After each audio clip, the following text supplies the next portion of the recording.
سوالت را جوابم چیست میدانی و میپرسی، گناهم چی ثوابم چیست میدانی و میپرسی. سر جویا دل پویا سراپا رفشن و گویا، صفای آفتابم چیست میدانی و میپرسی. لبالب با لطافت ها تراتر با تراوت ها، لبی دریا و آبم چیست میدانی و میپرسی. نوازش های نوجاده سرایش های سرواده، در آوای ربابم چیست میدانی و میپرسی. نوار روز و شبهایت تمنا و تماشایت، و بیداری و خوابم چیست میدانی و میپرسی. سحرنامه سفرنامه شکرنامه ظفرنامه، سراخبار کتابم چیست میدانی و میپرسی. سکوتی راز بخشت را سرود آذرخشت را، میان حرف نابم چیست میدانی و میپرسی. سلام بینندگان سامانه صبح نیوز، برنامه مهمان است. در مهمانی برنامه امروزه ما استاد طالبی آذرخش می باشند. استاد شما رو به برنامه مهمان خوش آمدید میگویم. تشکر. شما که یکی از شاعران موفق کشور ما هستید، تا کجا شعر معاصر تاجیک را موفق می حسابید؟ راستی من نمیدونم تا کدام درجه من موفق هستم، اما با باوری کامل گفته میتوانم که شعر تاجیک از شعرهای موفق ترین عالم هست. خاصه شعر اگر آغاز کنیم از ادبیات معاصر تاجیک در مقایسه با شعر فارسی، با شعر دری، با شعر افغانستان و ایران مقایسه کنیم، شعر ما با لحن خودش، با درون مایه خودش، با شیرینی خودش در یک مقام خاصه می ایستد. این شعر آغاز از استاد صدرالدین عینی، استاد لاهوتی، استاد میرزا ترسونزاده و نسلی دیگری که نسلی نوی که در شعر معاصر تاجیک و فارسی زبان عالم یک شوری دیگر آورد. این شعر استاد لایق و استاد بازار و گل رخسار و استاد گل نظر و بازم نسل دیگر، یک نسل دیگر هم آمد، نسل جوان دیگر که با نگاه دیگر موافق به محیط، موافق به زبان شعر بود. در مجموع شعر معاصر تاجیک در کتابخانه عالم خواننده خودش دارد. فکرتان درباره شعر جوانان چیست؟ آنها تا کجا پیشرفت کردند؟ شعر اصلا مال جوانی است. یعنی محبت این از همه قیمتترین گوهری که جوانان روی کفشان دارن، اما نمیتونن. اگر جوان ها این همه دولت های ثروت های خودشون استفاده کنن، بهترین شعر میگویند. جوانان ما باز یک برتری دیگر دارن. مثلا از اون نسلی که گذشت چه برتری دارن؟ محیطشان وسیع است، صحنه‌شان وسیع است، کتابخانه‌شان همیشه گشوده است، اینترنت هم می‌گشایند، بهترین کتابخانه عالم روی دستشان. وقتی ما جوان بودیم فقط یک کتابخانه فردوسی در دوشنبه بود، یک کتابخانه جامعی در فاکولته فیلولوژی تاجیک بود، دیگر بیرون از اون دیده نمیشد. ما اولین غزل‌های مولوی را از زبان استاد لایق شنیدیم.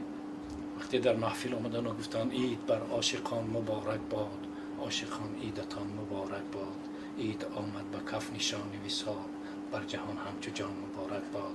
گفته خواندن، بعد گفتن این غزل از مولوی است. ما گفتیم ایوا مولوی، چرا ما نمیدانیم؟ بعد رفتیم مولوی کابی.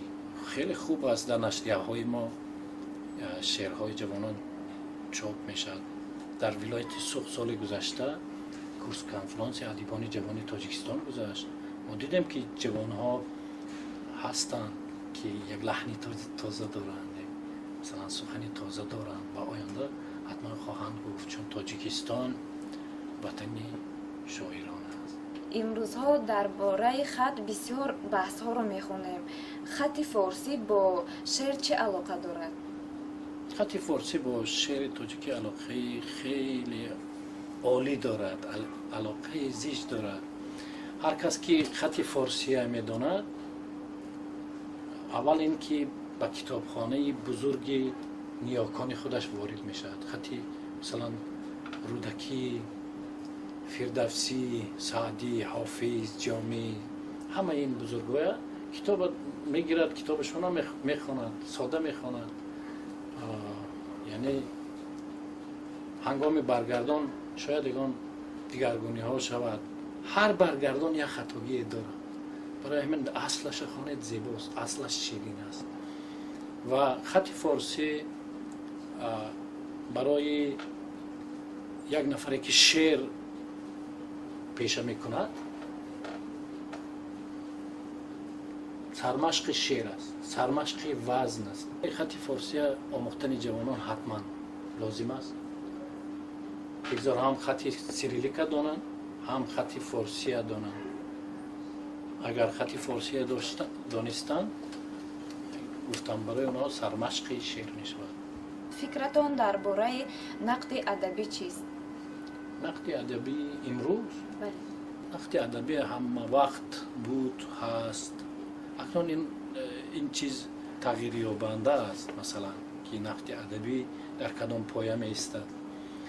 به نظر من نقد ادبی دوران شوروی خیلی قوی تر بود.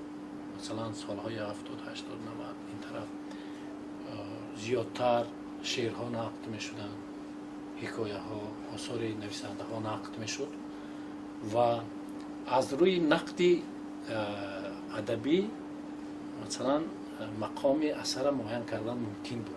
مثلا یک اثر ناخوانده از روی نقد ادبی معین کردن ممکن بود. نقد ادبی آرامی میخواهد، آموزش میخواهد، یک مبلغی میخواهد که مثلا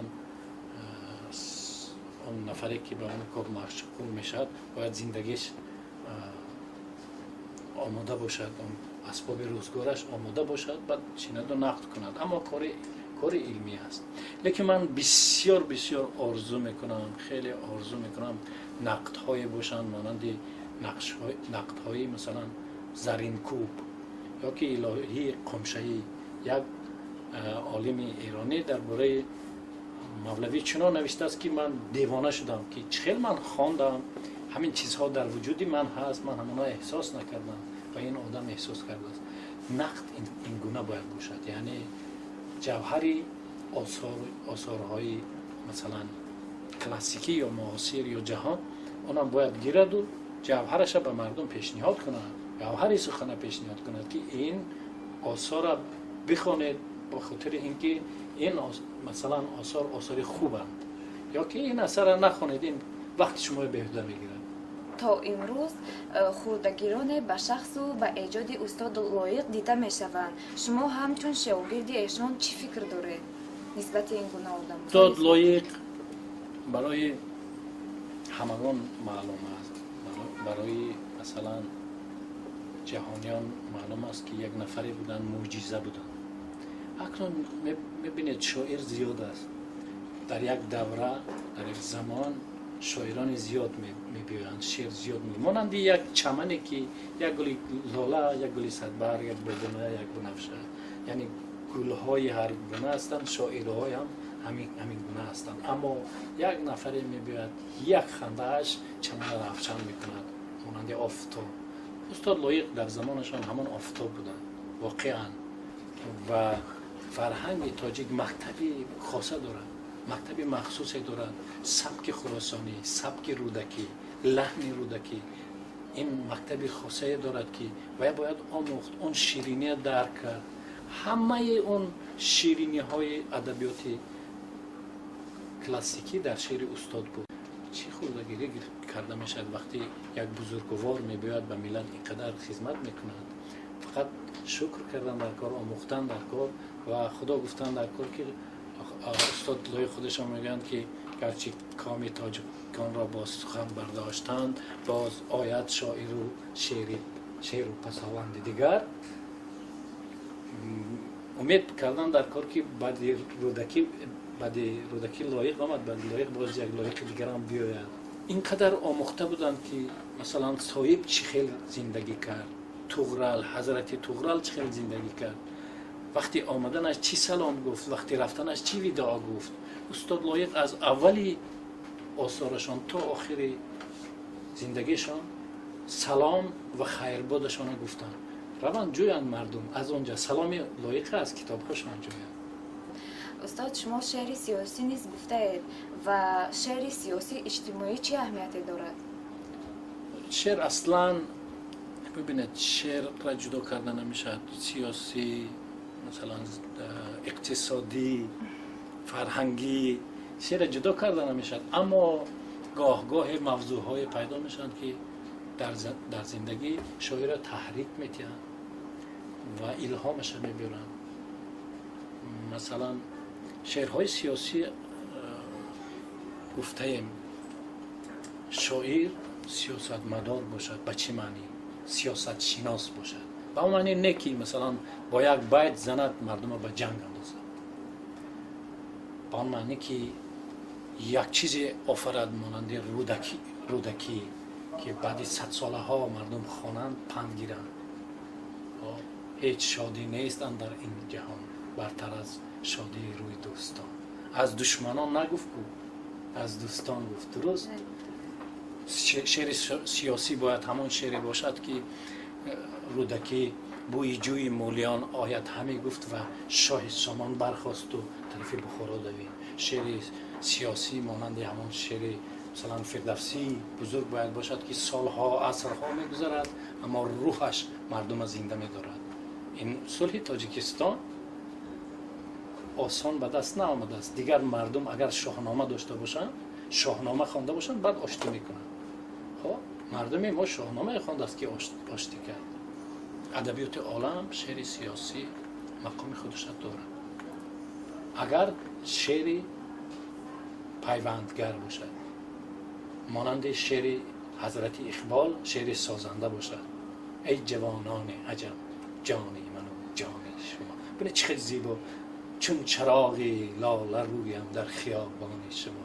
ای جوانان عجم جانی من و جانی شما.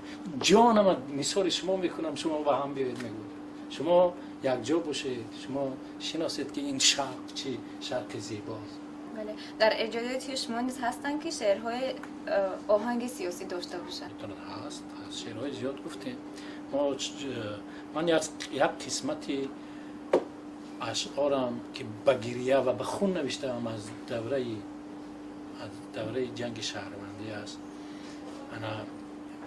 بعد استقلال شعرهای سیاسی گفتیم که ببینید این سیاست تاجیکستان ما باید بگوییم. سیاستی که مثلا مردم تاجیک یک جز سرجم آورد، تاجیکستان خیلی گل شکوفا کرد. این شاعرها باید بگویند. چنانه که به هر یک ما معلوم است بانو فرزانه نیز ایجادکارند، شاعرند و یکی از شاعران موفق هم هستند. همسر شما می باشد. آیا کناری هم در یک خانه زندگی کردن دو ایجادکار یگان مشکلی دارد یا نه؟ زندگی ما مانند دو نفره که عادی زندگی میکنن هم خیلی است. مثلا دو شاعر میتونن عادی خاکسار زندگی کنن، همچون دو آدم، حضرت آدم و حضرت حوا خیلی زندگی میکنن. در خاندان خیلی زندگی کرده میشد. مکتب ایجادی فرزانه آموزش علاهیده میخواهند و بهایی علاهیده میخواهند و من خیلی خرسندم که شاگردای زیاد دارم. خیلی خرسندم که از موفق ترین شاعران تاجیکستان هست در عرصه مثلا فارسی زبانان عالم و بیرون از اون. شعرهاش در زبانهای دیگر هم نشر شده است، در امریکا و در انگلستان هم مقام خودش دارد. اما لحنی گفتار فرزانه دیگر است، لحنی گفتار ما دیگر است. بعد شعری خودش هم میگوید من شعر خودم میگویم. شاید از آنم فرق دارد که شعری فرزانه خیلی شعری نازک است و شعر ما خیلی شعری دغل است، مردانه است و از اونم کمی فرق دارد که باید شاعر گفتم نظر خودش به زندگی نظری خاصه باشد، نظری شخصی اگر نداشته باشید شعر خودتان گفته نمیتونید. اگر شعر در خودتان تجربه نکنید، اگر شعر مانند یک پیاله چای ننوشید شاعر نمیشید. ما بهترین اشعار شاعران تاجیک و اشعار شاعران عالم را یک جایه میخوانیم و کف میزنیم و همدیگه را تبریک میکنیم. اگر یک جوان تاجیک یک شعر تازه بیاد، من حتما به تبریک میگویم و من تبریک میگویم. خیلی است. تشکر زیاد استاد.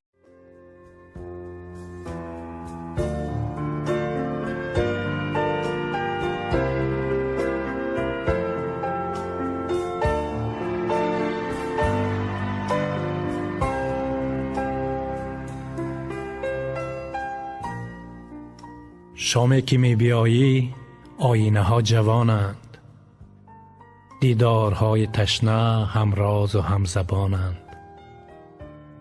شامی که می بیایی چشم ستاره روشن، اندیشه های پزمان خوشحال و مهربانند. شامی که می بیایی در یاد قطره دریاست، احساس تازه احیا همروح و همروانند. شامی که می بیایی دستی چمن دراز است، گلهای باغ ایمان سرشار آسمانند. شامی که می بیایی خورشید و ماه همدم، در ساعتی زمانه اسرار جاویدانند. شامی که می بیایی آغوش عشق دنیاست، دریا و کوه و صحرا رویای عاشقانند.